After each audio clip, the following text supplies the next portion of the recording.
Assalamualaikum warahmatullahi wabarakatuh. Selamat datang di podcast Classroom, podcast yang membahas mengenai berbagai informasi serta isu-isu hangat yang sedang terjadi saat ini. Tentunya akan disajikan dengan obrolan santai.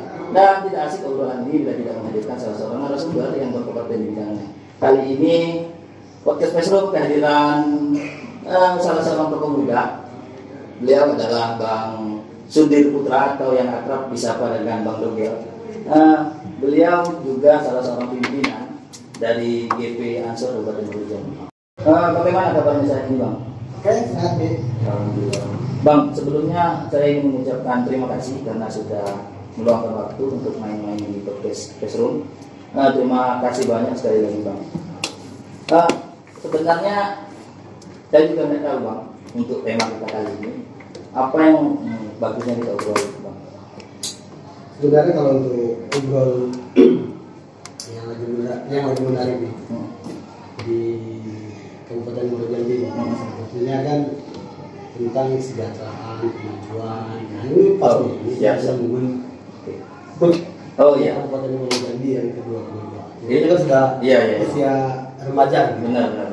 Nah, oke. Artinya menarik, Bang, kalau kita mengupas mengenai perekonomian, kemajuan serta kemakmuran Kabupaten Bogor Jambi. Kalau menurut Abang sendiri, sejauh ini di usia Kabupaten Bogor Jambi ke 22 tahun, sudahkah kemakmuran dan kesejahteraan itu terwujud bagi masyarakat Kabupaten Bogor Jambi? Dia kan ada dua versi. Nah, kalau menurut aturan anggaran yang sudah kita dapat misalnya, itu sudah ideal, sudah ada kemajuan. Tapi kalau ditinjau untuk semua kesejahteraan apapun, semua ilmu apapun itu belum ada. Salah satunya misalnya, sepengetahuan saya, kesejahteraan ini banyak. Kesejahteraan secara sosial, kesejahteraan secara kesehatan, kesejahteraan secara hukum, secara pendidikan.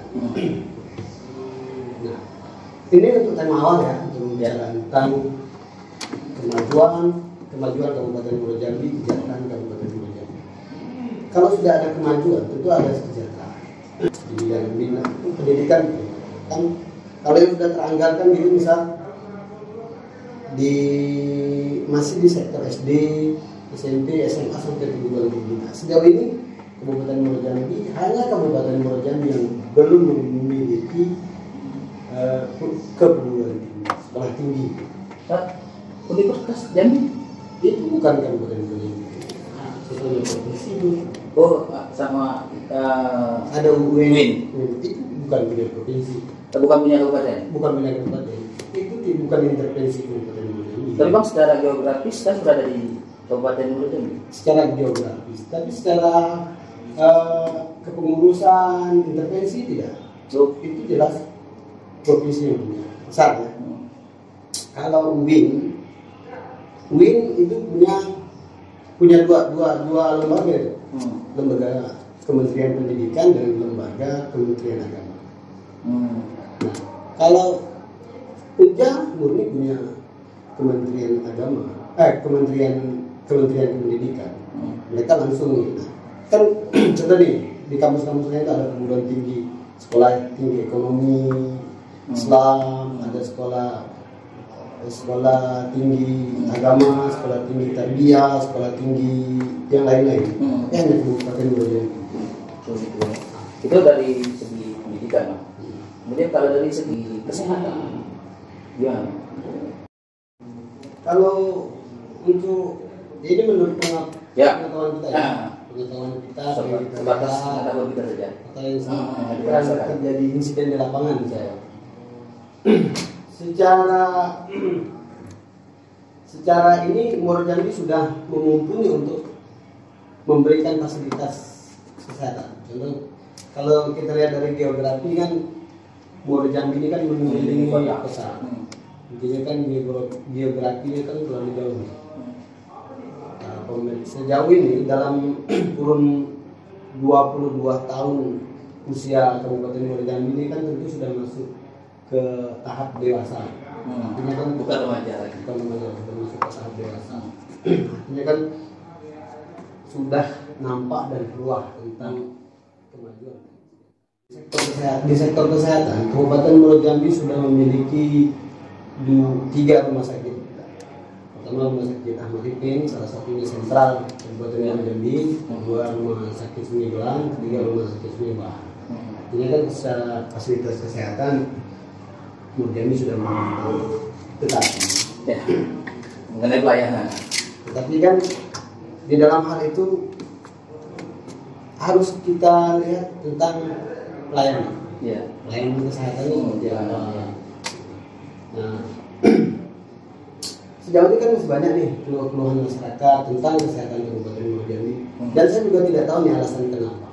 Sehingga kalau misalnya di Sungai Bahar mungkin kurang terpantau kita ya, Karena jarak. jauh.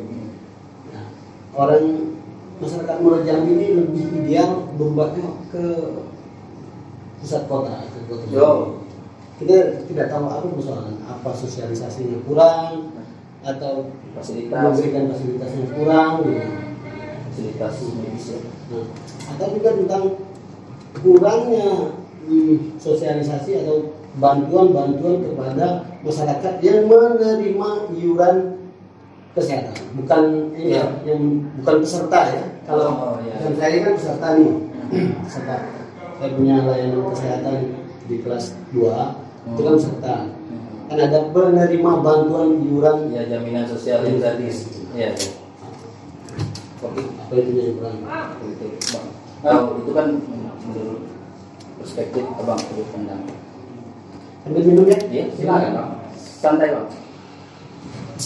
Kemudian ini Bang, kalau dari perspektif tersebut, tapi kenapa Bang masih kita jumpai baik di media massa, pemberitaan maupun di media sosial, sering kita mendengar adanya anak-anak yang kurang mampu itu putus sekolah, bahkan tidak sekolah. Dan juga kita lihat ada juga masyarakat Kabupaten Jambi yang ditolak oleh pihak rumah sakit lantaran tidak memiliki kartu jaminan sosial tadi, perlindungan dari jaminan sosial yang gratis dari pemerintah. Nah, itu kenapa Bang? Kalau menurut pandangan tadi kan ya termasuk positif. Itu kenapa? Ada yang salah di mana itu Bang? Ada istilah obrolan kami itu kenapa kita sampai terjajah di negeri sendiri. Iya. Nah, walau kabar yang kita dengar kalau ada pasien yang ditolak, yang tidak mampu bayar, kan seharusnya kan pemerintah bukan ketika sakit baru kita intens untuk melakukan kesehatan. Seharusnya kan pemerintah juga harus intens untuk memberikan pelayanan kesehatan. Saya rasa kan kesehatan ini kan begitu penting, begitu penting dan wajib, hukumnya tidak wajib, harus mendekati wajib. Pemerintah harus memberikan pelayanan kesehatan kepada masyarakat tidak mampu, itu wajib. Itu dalam amanat undang-undang. Ya, itu wajib. Kalau misalnya ada kekurangan, berarti ada kelalaian. Nah, kemudian kita berbicara kelalaian. Hal tersebut terjadi ini karena kelalaian dari bawah, dari pemerintah desa yang kurang mendata masyarakat miskinnya. Tapi sejauh ini yang saya temui, pihak pemerintah desa sering mengakui, kami sudah mendata masyarakat miskin, tapi terkendalanya di dinas sosial. Kemudian kan mekanismenya dinas sosial mengajukan ke pusat untuk data untuk masuk ke apa namanya? Kalau itu bukan alasan. Siapa panggil Anda ini siapa? Dedi. Itu bukan alasan. Kalau misalnya ada insiden seperti itu, kan sebuah kesalahan kan ditinjau. Makanya ini kan disebut wajib bagi pemerintah untuk memberikan pelayanan kesehatan bagi orang tidak mampu. Siapapun. Itu adalah hak kita sebagai warga negara. Layanan kesehatan, layanan pendidikan, hak asasi manusia itu adalah hak per orang bagi masyarakat atau individu masyarakat yang ada bernegara. Kalau misalnya ada terjadi yang seperti itu, pemerintah harus mempunyai memberikan solusi kesehatan layanan kesehatan kepada mereka secara gratis atau secara ketika dia mempunyai program memberikan kesehatan gratis kepada masyarakat. Oh iya, kita kan ada kartu ini kan, kartu tidak mampu. Wajib bagi masyarakat, bagi pemerintah untuk memberikan kesehatan kepada masyarakat yang tidak mampu, itu wajib. Tidak ada lagi bahasa, oh saya tidak tahu, walaupun tidak tahu, walaupun tidak terdaftar oleh kementerian dinas kesehatan apapun lembaganya. Ketika ada masyarakat yang betul-betul membutuhkan kesehatan, itu wajib pemerintah. Menurut saya wajib. Tidak masalah. Kemudian tadi kan kita masih juga ke pendidikan.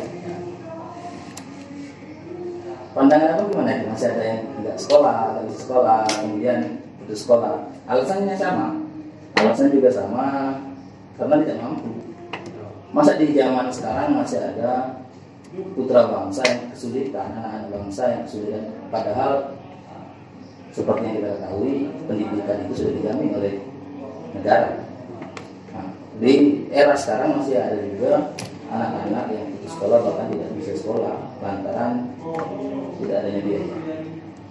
Nah, itu masih terjadi Bang. Di kabupaten kita ini itu bukan isu, bukan isu bisa kita cari.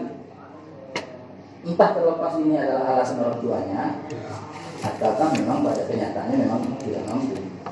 Padahal kita tahu untuk sekolah sekarang tidak sulit. Tidak luput dari kesehatan.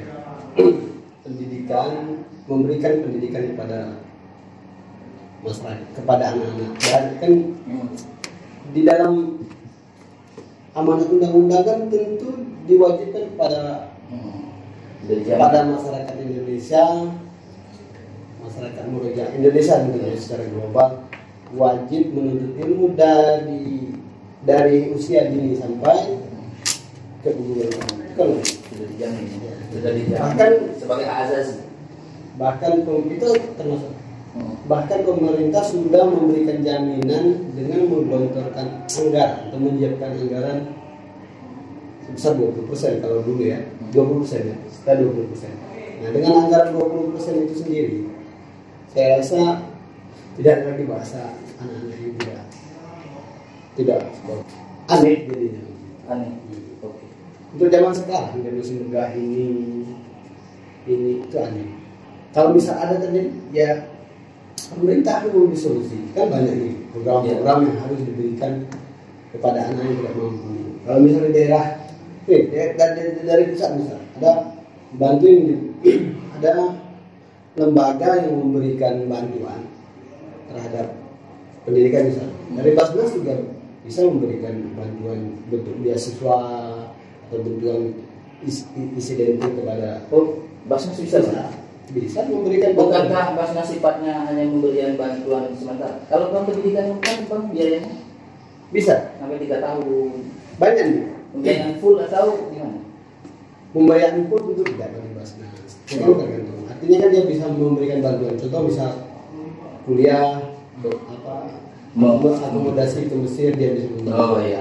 Menganulir sementara. Nah, ada dana desa, ada dana desa, ada anggaran. Yang dari pusat itu anggaran. Dana desa. Nah, di dana desa itu ada beberapa item yang bisa digunakan, yang bisa digunakan atau dibolehkan pemerintah untuk kegiatan. Salah satunya sektor pendidikan. Saya rasa itu suatu kelalaian atau tidak kepedulian pemerintah atau pimpinan-pimpinan dari tingkat desa sampai tingkat kabupaten. Atau mungkin Bang ini Bang masih itu ya. Kan dana desa itu bisa digunakan untuk pembangunan infrastruktur, jalan, bangunan, beasiswa itu dibolehkan untuk beasiswa.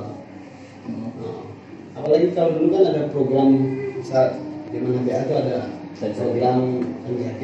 Nah, ada boleh untuk program itu. Satu yang ada. Dan di sektor luar misalnya, di sektor penghasilan luar kan ada banyak model yang dari perusahaan-perusahaan yang dana CSR-nya bisa disalurkan untuk pendidikan. Sudah optimal loh CSR gitu. Kalau seandainya Anda tadi kan bilang nih masih banyak. Kalau seandainya masih ada itu berarti tidak maksimal. Pemerintah harus intent.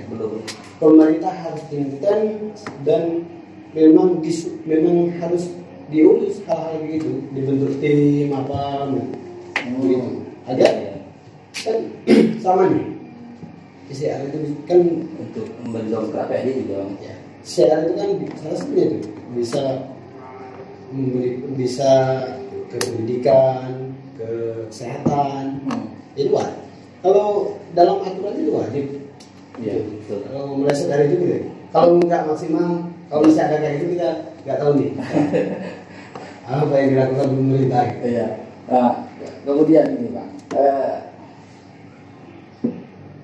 kita berbicara mengenai pembangunan, sektor pembangunan. Oke, sudahkah pembangunan ada di daerah kita ini memang dibangun berdasarkan kepentingan rakyat, atau sebaliknya malah dibangun untuk kepentingan fasilitas pemerintah? Dibangun kan? Nah, kan gini Bang, maksudnya gini, sudahkah pembangunan yang terrealisasi saat ini itu tuh memang dibutuhkan? Contoh seandainya bangun pasar, kita bangun pasar. Apakah pasar ini memang saat ini dibutuhkan, atau ini sebenarnya tidak dibutuhkan, tapi terkutip. Artinya di situ ada kepentingan, di dalam hal itu ada kepentingan. Ya kita tahu siapa kepentingan siapa. Karena banyak kita temui di lapangan, bangunan tersebut dibangun 2-3 tahun yang lalu sampai sekarang tidak ada seumpaan. Maksudnya ya ini sudut pandang. Kita tidak ada menjustis siapapun yang salah atau harusnya kalau pasar itu penting bagi masyarakat untuk kemajuan ekonomi penting. Tapi ketika fasilitas itu tidak digunakan kan bukan gitu. Kalau sahabat Endi bilang mubazir, itu kan saya juga tidak tahu di mana. Ada manfaat lah. Kalau tidak berarti tidak ada semua. Rencananya pasaran. Tapi kalau yang namanya pasar, jalan itu sangat dibutuhkan untuk masyarakat. Contohnya gini Pak, ekonomi ya. Nah, kalau misalnya sahabat Endi itu bilang ketika terjadi ke depannya tidak digunakan, bisa itu berarti perencanaannya yang pas. Itu kan ada rencana. Kalau azas manfaatnya yang kurang nggak pas di ini kan terkait pembangunan pemerintah. Ini kan pembangunan pemerintah. Kalau pembangunan pemerintah itu kalau ketika di penghujungnya tidak dimanfaatkan, artinya azas manfaatnya tidak ada. Artinya kan perencanaannya yang gagal. Perencanaannya yang gagal. Artinya kalau sahabat yang dibilang pasar itu kebutuhan masyarakat loh. Sorry ya, pakai kau itu karena kami sudah berusaha. Kalau misalnya sahabat yang dibilang pasar, ada nggak manfaatnya kira-kira? Ada. Ya, itu sebenarnya. Iya. Infrastruktur jalan ada manfaatnya ada. Ya.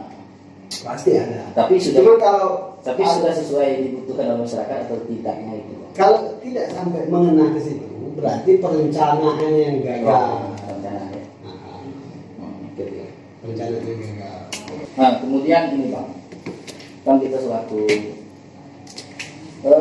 putra daerah Kabupaten Mojo, tentunya kita sangat mencintai sekali kebijakan ini, apalagi terkait demi kemajuan dan kemakmuran masyarakat. Karena hal tersebut pasti juga berdampak pada kita. Adakah harapan kita ke depan terkait kemajuan dan kemakmuran Kabupaten Mojo, atau apa sih yang sebenarnya harus yang kita lakukan? Baik segala lapisan elemen, baik masyarakat, pemuda.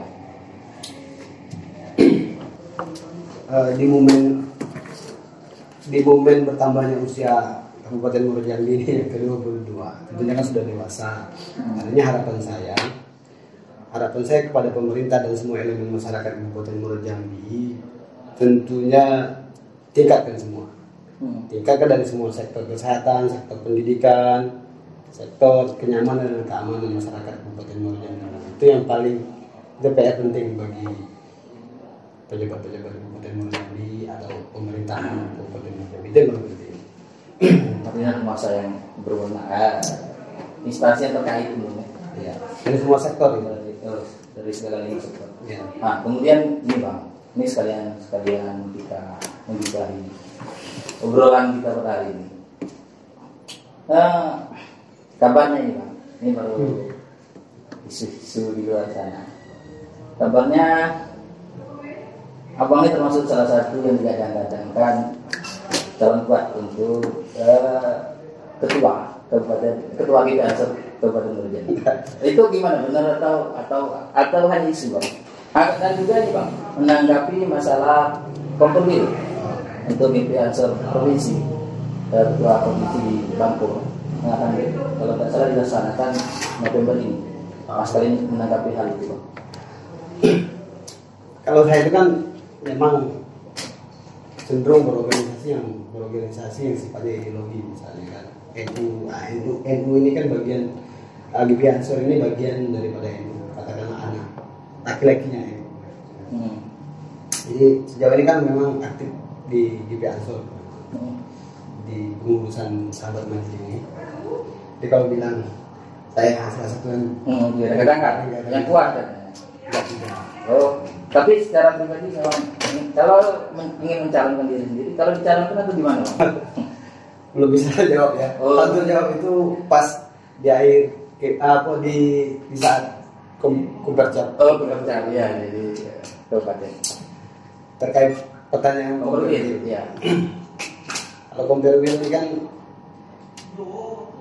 di Komperwil ini kan kalau menurut saya sebagai kader Ansor juga berharap itu dipimpin oleh orang yang memang memiliki kecakapan, memiliki kapasitas dan kapabilitas.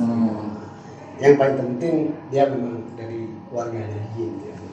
Oh, cukup Bang? Cukup. Oke, berakhir sudah acara kita pada kesempatan kali ini dengan narasumber Bang Sudi Putra. Mudah-mudahan ada manfaatnya di obrolan kita kali ini. Ambil yang baiknya dan jangan tiru yang buruknya. Karena kesempurnaan hanyalah milik Allah dan kekurangannya tentu adalah milik kami berdua dalam obrolan.